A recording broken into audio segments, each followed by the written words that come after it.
Okay, I've got an interesting one to talk to you guys about today. This is obviously going to be a custom build out, and this is kind of going over what I've done so far. So I'd tell you how I got to this point. So first off, I started with actually a Cyma AK47 that I was going to be upgrading. And as I was tearing that apart, there was a screw in the gearbox that they actually have a little metal motor cage on those Cyma blasters, and that was stripped. I had to drill that out. That caused some damage to the gearbox, and then the gearbox ended up being cracked in another spot.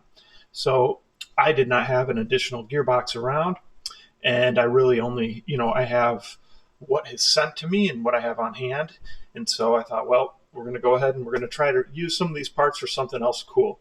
So that's one of the benefits I have, having all these different parts and pieces around. Yeah, I was annoyed and definitely unhappy that that ended up breaking, but thought, let me see what I can do with it to make something else cool. So I thought, let's go ahead and let's do an AK type conversion with a V2 blaster. So this is an EMERBU V2 receiver.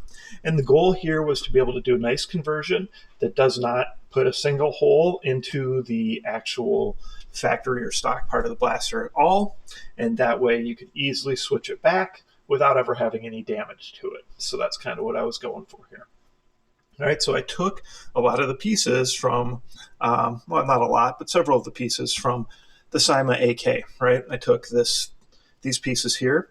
Now, the reason why I have this piece here is not just for stability. That's where a rail is going to go, right? So that's going to fit right on there and screw in. Now, this is all going to get sanded and painted. I'm going to go all black. So anything that you see that's not black on here is going to be black, except for, I guess, this. We've got a threaded tip here.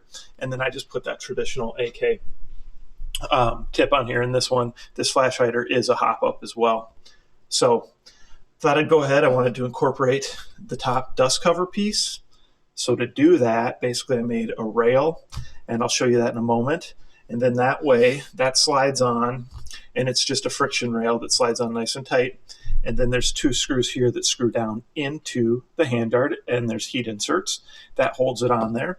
Plus the actual barrel nut holds it on. And then I think what I'm going to do too is do a heat insert in here and on the other side right here. And those are just going to have little screws that just put pressure against that, that barrel nut, just to, again, give it more stability. I also have this little foregrip here that was an M-lock grip, and I went ahead and, used basically inserts to be able to mount that there. So how this works is, I think it should slide off for me. Let's see. So I unscrewed these, so they're not in there anymore. So I think we can just push it off. Yep. So we can just slide this off. I'll show you. All right.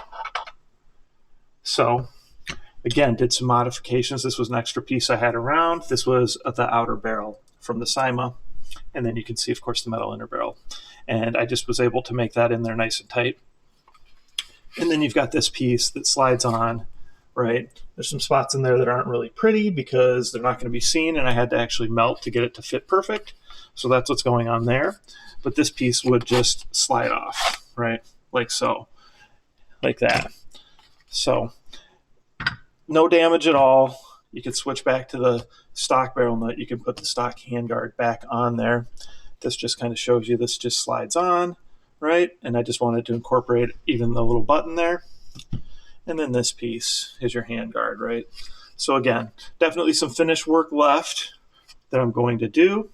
Obviously, you see a combination of 3D printed pieces and then other pieces from that Cyma blaster. This selector switch right here on these V2 blasters doesn't do anything, right? There's nothing there. So I actually did print a selector switch, and we'll see if it works or not, where this should be able to go through this way, and I might mount this on here like that. Just kind of, again, it would be for looks. It's obviously not going to be functional at all, but just to add that for some AK authenticity, I guess, and just for something different to try that I haven't done before. So that's kind of a rundown of what I've done so far. Got to do a lot of sanding, or not a lot, but some sanding, some filling, and then painting on everything else. So overall, very happy with how it's looking. but I think it'll look a lot better once I get it painted out. It's kind of hard to really get a good idea of it when we see it in this state. It kind of just looks so, patchwork style. So comments, questions, post them below. Let me know what you guys think. Of course, like, subscribe, share my channel with your friends, and participate in those monthly giveaways. And hopefully I'll be able to show you a finished product soon, and of course a demo with it as well. I do plan on upgrading at least the spring inside here, and maybe some other things. We will see. All right, thanks again.